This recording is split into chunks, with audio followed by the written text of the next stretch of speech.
Hey guys, and welcome back to Gabbin with Jessa. In today's video, I'm going to be doing my January wrap-up, so I'm going to be talking about giving little brief descriptions of all of the books that I've read and the movies that I've seen throughout the month of January. This is the first time I'm doing one of these videos. I'm so excited just to see how it goes, see what you guys have seen as well, what you guys have read. I want to hear all about that as well. And so let's just get right into it. Now, I started off this year really strong. Getting back into reading has been an absolute joy for me. I have been so happy with these last few months of being able to read so much, just getting back into it. It's something that I loved in elementary school and middle school, and then I kind of lost through high school and college, but I'm so happy I found my way back because this month I was able to read 12 books, which is awesome. Of those 12 books, 4 of them were physical books, 4 of them were trade paperback or graphic novels, 3 of those books were audiobooks, and 1 was an ebook. My top 2 books I read this month for favorite that I gave 5 stars to both of them was a tie between Arch Enemies by Marissa Meyer and Lovely Bones by Alice Sebold. I loved both of these books. Arch Enemies, I'll talk about first, is the sequel in the trilogy of The Renegades by Marissa Meyer. I love the idea of superheroes and a little bit of a dystopian world, just seeing how much people rely on superheroes now because they're working with the government. That's kind of like how they roll. Everything from the first book I loved. Getting into the second book was just as fun. I love the characters that we have in here. Like, Nova is one of my favorites, even though she's technically a bad guy or whatever, but my heart goes out to Adrian. I love everything about him, and so this is a sequel. I do have Supernova on my shelf ready to go, and I will be reading that hopefully this month, and I'll let you know more about that. I'll give a review on the trilogy, what I thought about it, after I finish Supernova. The Lovely Bones by Alice Sebold is about Susie Salmon, who has been murdered at the age of 14, and she is not ready yet to go off into heaven, so she is in this world called the In-Between, and she's watching over her family, just seeing how her parents and her siblings cope with her being gone, and also trying to catch the man who murdered her.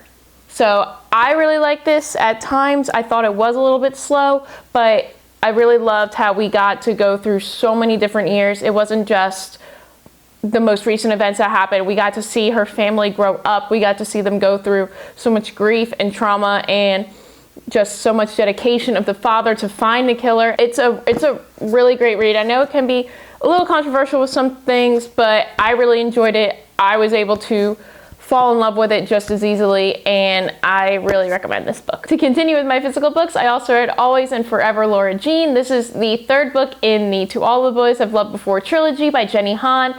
The second movie, as we all know, is coming out this February, and I'm so excited to watch it. This 3rd book is kind of a little bit different than the first 2, but I loved it. I thought that it went well with the first 2 books. It was a little bit different, I will say that, but I still love Laura Jean, and seeing her continue on, finishing off her senior year, and just what's in store for her just reminded me a lot of like my senior year and, you know, discovering colleges and everything like that. So I really did love that book as well. I also read Weep No More My Lady by Mary Higgins Clark, which I do have a review for if you want to check that out. But basically it is about the story of a girl who's trying to figure out who killed her sister. She's on trial to talk against her sister's fiance, who is believed to be the killer, but this whole story goes through trying to figure out if he's really the killer, what really happened that night, and everything in between. I loved it. I love mystery books, I love thriller books, and I love Mary Higgins Clark. And last for my physical books, I also read A Trick of Light by Stan Lee, another book that I have a review on, so you can check that out as well. When these 2 teenagers meet on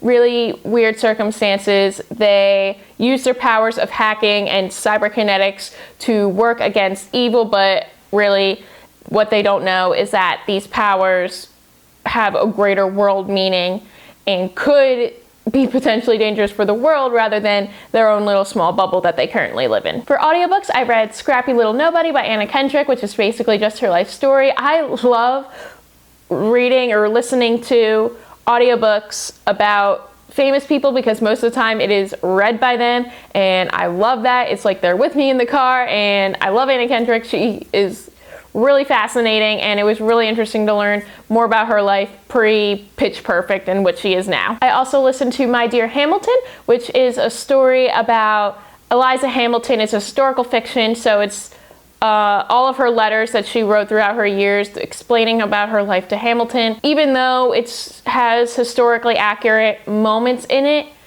it is historical fiction because the authors put in different moments in the story to create a narrative with it and create a story with it, not just a basic history book. So I really ended up liking that. I also listened to The 7.5 Deaths of Evelyn Hardcastle, and again, I absolutely love mysteries. So this one guy is placed into different bodies throughout 8 different days, and he has to figure out who killed Evelyn Hardcastle. It's great, I love it, and it's just so much fun. It was really great to listen to because the voice actor did different voices for all the different characters, so you could tell which body he was in at what point, and I really loved it. It was a great read for me. Definitely kept me on the edge of my seat.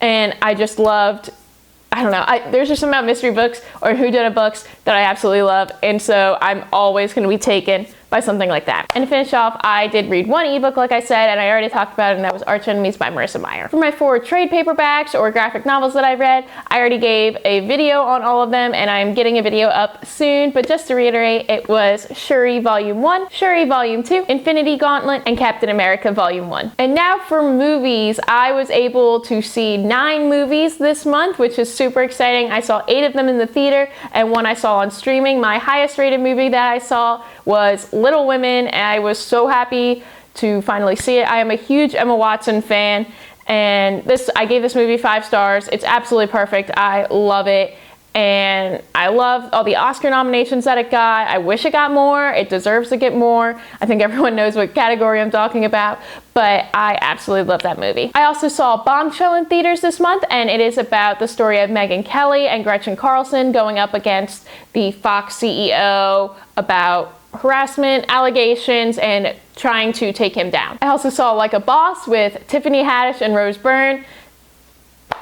It was a fun movie. It was a fun time. It wasn't the best movie that I saw this month, obviously. I mean, it's just another kind of Tiffany Haddish movie thrown in there, but I had a lot of laughs. I was smiling the whole time, and it was a fun thing to see. It is about these 2 best friends who go into business. They are attracted to this millionaire who wants to buy out their company, be a part of it, and of course, you know, one girl wants that, one girl doesn't, because they want to stay true to what their company, what they believe in. So it's just a basic drama comedy like that, and I loved it. Another one I saw was Dolittle, and I think I am in the minority when I say I really didn't mind Dolittle. Yes, it was silly and it was quirky and it was juvenile and there were a lot of like fart jokes in it, but I was so happy. It was a lot of fun. I mean, I was still confused by Robert Downey Jr.'s accent that he'd picked for it, but I don't know. It was meant for kids. I went in thinking that. I definitely went out thinking that, and I don't know, it was just fun. This movie is about Dr. Dolittle, and he is asked to go on a quest so he can heal the queen before she dies, and it has a lot of fun animal voices in it. What more can I say? And of course, the big movie that I saw this year that has been talked about so much was 1917, and it is a World War I movie following these 2 soldiers who have to go deliver a message about not attacking the Germans at this certain point, and the whole story is just basically their journey to go deliver this message. And of course, one thing that I absolutely love about it was the way that it was shot. It looks like it was all filmed in one take, in one go. It was just the first time I've seen a movie like that, and it was stunning. Absolutely stunning. There's not a lot of World War I movies out there either. You know, I don't really know much about it. There's a lot of World War II movies, but it was really interesting to see one from World War I. Also, like, I'm not a huge war movie person, but this one definitely caught my interest. After that, I was able to see Parasite, and oh my goodness, this movie was phenomenal. I loved it.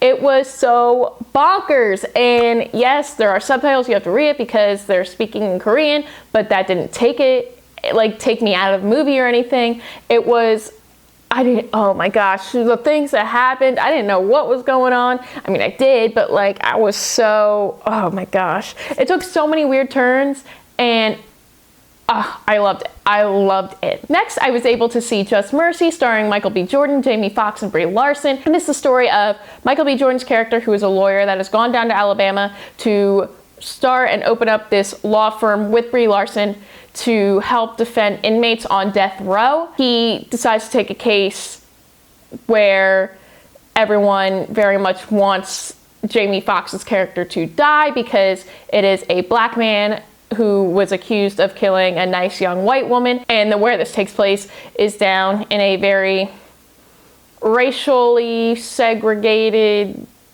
like in a bad place in Alabama. So of course everyone wants Jamie Foxx's character to go on death row, but Michael B. Jordan is there to help win his case back because he is innocent. The last movie I saw in theaters this month was The Gentleman.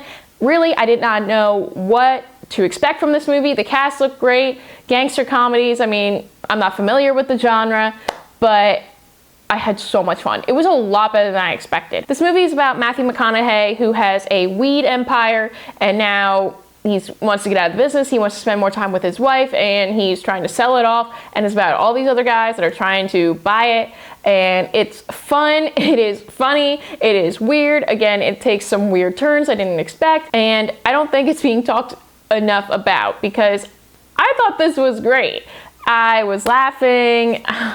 It was just such a good time. It was such a good time. And the final movie I saw this month, which I saw on Netflix, was Marriage Story because I want to see all of the Best Picture nominations before I watch the Oscars. As of the filming of this video, I still have to see The Irishman, so I'll probably get around to that, hopefully soon.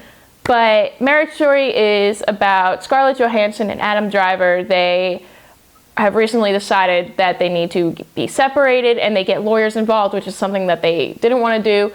But the whole story just goes, it's just telling how much, honestly, how much lawyers kind of stink in the divorce process just because of how intense they were.